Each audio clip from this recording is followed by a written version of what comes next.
Programme झालेला आहे। सर्वात प्रथम नवरात्रीच्या सगळ्यांना शुभेच्छा।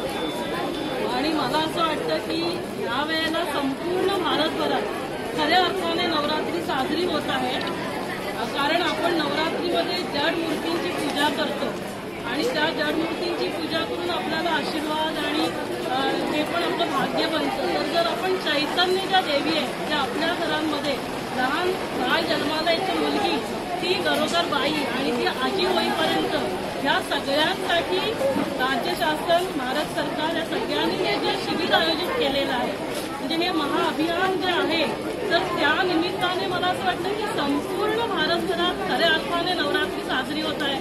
तर जोरदार टाळ्या एकदा आणि हे महाअभियान ज्यांच्यामुळे हे आपण ज्यांचं एक निमित्त बनलं की 75वा वाढदिवस ज्यांचा आपण साजरा करतोय, जे आपल्या देशाचे लाडके आणि यशस्वी आणि शक्तिशाली पंतप्रधान नरेंद्र मोदी साहेब, तर त्यांच्यासाठी आपण सगळ्यांनी एकदा जोरदार वाटलं। कारण मला असं वाटतं की हे महाअभियान कोणी महामानवच करू शकतो, म्हणजे महामानव असल्याशिवाय एवढं मोठं महान कार्य त्याच्या हातात होऊ शकत नाही। आणि हा महामानव कोण आहे? तो महामानव आपल्याच घरातला भाऊ आहे, तो आपल्याच घरातला मुलगा आहे, तो आपल्याच घरातला वडील आहे। आणि तो भाऊ, वडील आणि एक मुलगा म्हणून आपल्या आई बहिणींसाठी आणि मुलींसाठी त्याने हे मोठं महाअभियान शिबिर संपूर्ण भारतभरामध्ये चालू केलेलं आहे। तर त्यांना आपण मला वाटतं एका शतशत नमन करायला पाहिजे, सगळ्यांनी हात जोडा त्यांच्यासाठी आणि त्यांना उदंड आयुष्य लाभो, त्यांना स्वास्थ्य लाभो का? कारण ज्याच्यामुळे आपलं भारतच नाही तर पूर्ण विश्वाचं कल्याण होईल। कसं पूर्ण विश्वाचं कल्याण होणार? तर भारत जे आहे ते 2047 पर्यंत आपला भारत जो आहे तो परत काय बनणार आहे? विश्व बनणार। तर विश्वासाठी एक आपण मार्गदर्शन करणार। तर ह्या महाशिबिराचं म्हणजे जे स्वस्थ नारी सशक्त परिवार आहे, मी मगाशी घोषणा ऐकली पण मला असं वाटतं घोषणा अर्धवट दिली गेली आहे, तर त्यांना मी नक्की हे सांगू शकते, म्हणजे इच्छिते की पूर्ण आपल्याला ही घोषणा द्यायची आहे। स्वस्थ नारी सशक्त परिवार हाच आहे। काय पुढे काय आहे? पुढे काय आहे? पुढे काय आहे? काय पुढे काय आहे? देशाचा आधार, पण म्हणजे कुठल्या देशाचा आधार? विकसित भारताचा आधार। जर आपल्याला विकसित भारत करायचा असेल तर त्याची सुरुवात आपल्याला आपल्या घरापासून करायची आहे। आणि त्या निमित्ताने हे स्वस्थ नारी जे शिबिर आयोजित केलेलं आहे, तर स्वस्थ जेव्हा आपण म्हणतो तेव्हा फक्त शरीर नाही, शरीराचं स्वास्थ्य तर आहेच आहे, पण मनाने पण आपल्याला सगळ्यांना स्वस्थ होणं गरजेचं आहे। कारण आपण स्वस्थ कोणाला म्हणतो? जर स्वस्थ व्हायचं असेल म्हणजे काय, आपल्याला डायबिटीस नको, ब्लड प्रेशर नको, हार्ट अटॅक नको, कॅन्सर नको, आपलं ब्लड प्रेशर वाढायला नको, डिप्रेशन नको।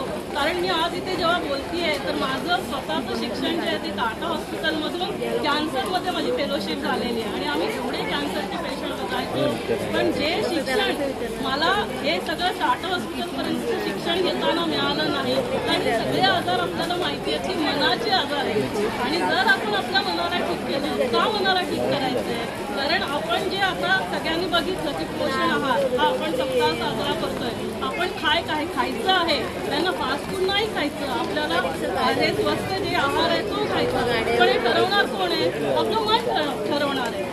आणि आपल्याला व्यायाम करायचा आहे, पण ते आपले पाय व्यायाम नाही करणार, मग ते करणारं कोण आहे? ते मन आहे। तर आपल्या मनाला पण तेवढंच सशक्त करायला पाहिजे, आणि जेवढं आपलं मन जेव्हा सशक्त होतं, आणि म्हणून आपण नवरात्री का साजरी करतो? कशाची शक्ती पाहिजे आपल्याला? देवींचं आवाहन का करतोय? तर ती शक्ती मनाची शक्ती, मनशक्ती। आणि जेव्हा आपल्याला मनामध्ये ती शक्ती येते त्यावेळेला आपण आपल्या शरीराला आपण काय करायचं ते आपण सांगू शकतो। म्हणजे मी आतापर्यंत कधी असा उपवास केला नव्हता, पण ह्या नवरात्रीत मी म्हटलं एवढं जर महामानव महाअभियान शिबिर करतोय तर आपण 2-3 दिवस या 9 दिवस आपण फळं खाऊन जाऊ शकतो का? तर मी पहिल्यांदा फळं खाऊन ह्या नवरात्रीत पहिल्यांदा बघितलं। म्हणजे काय की आपण जर मनाला सांगितलं तर मन फक्त फळांवर पण राहू शकतो। मग जर आपण नवरात्रीमध्ये देवींना असं नैवेद्य दाखवतो, मग आपल्याला जर देवी प्रसन्न व्हायला पाहिजे तर आपल्याला जे देवींना आपण खायला देतो तेच आपण जर खाल्लं म्हणजे काय होणार की आपलं स्वास्थ्य नीट राहणार। मग diabetes, blood pressure, heart attack, depression, cancer हे जरी शरीराचे आजार असतात, मग शरीरासाठी काय करायचं? एकतर आपल्याला सात्विक भोजन घ्यायचं आहे, दुसरा, सगळ्यांनी स्वतःसाठी थोडा व्यायामासाठी वेळ काढायलाच पाहिजे.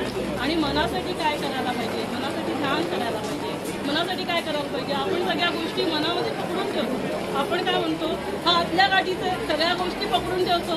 मग त्या गाठी आपल्या शरीरात निर्माण होतात आणि त्याच गाठी कॅन्सरच्या गाठी, त्याच गाठी हार्ट अटॅकच्या गाठी बनतात. आणि म्हणून आपल्याला काय करायचंय, गोष्ट झाली तेव्हाच विसरून जायचंय, गोष्टी पुढे घेऊनच जायच्या नाहीये. हे आपण जर ठरवलं तर आपलं मन सशक्त होईल.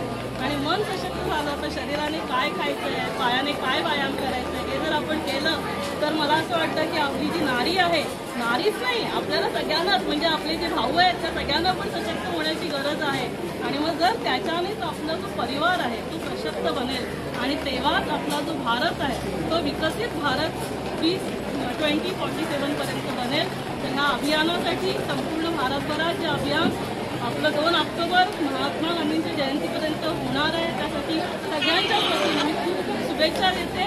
आणि फक्त ह्या महाअभियानातच येऊन आपण तपासणी करायची नाही, तर सरकारच्या एवढ्या योजनेत एवढ्या चांगल्या पद्धतीने हे कार्य होत आहे हे समाजापर्यंत पोहोचलं पाहिजे. आणि दरवर्षी ह्या तपासण्या प्रत्येक प्राथमिक आरोग्य केंद्रात फ्रीमध्ये होत असतात. आज माझं स्वतःचं प्रायव्हेट हॉस्पिटल आहे, पण तरी मी हे आवर्जून सांगू इच्छिते की तुम्ही शासनाच्या योजनांचा लाभ घ्या, तुम्ही तिथे जा, स्वतःची तपासण्या करा, जेणेकरून आपले जे आजार आहेत ते आपण जर लवकर त्याचं निदान झालं तर मोठा आजार होण्यापासून आपण स्वतःला वाचवू शकतो. मग हे कॅन्सर 2500 वर्ष जेव्हा भारत विश्वगुरू होता, भारतामध्ये रामराज्य होतं, तेव्हा 2500 वर्ष आपल्या कुणालाही आजार नव्हते. मग ते आपल्याला परत घेऊन यायचं असेल, आणि मला इथे बघितल्यानंतर म्हणजे हे काय होणार आहे, इथे काय करतं मला खरंच माहीत नव्हतं. ते मी बघितल्यावर मला मनाने सांगितलं की खूप लवकरच म्हणजे 2047ची पण गरज लागणार नाहीये. ज्या पद्धतीने आशा, अंगणवाडी सेविका आणि सगळे कार्य करतात त्या पद्धतीने खूप लवकरच भारत जे आहे ते परत विश्वगुरू बनेल आणि परत भारतात रामराज्य स्थापन होईल. मला असं वाटतं सगळ्या या कार्यकर्त्यांसाठी टाळ्या वाजवूयात आणि ज्या आशाताई टाळ्या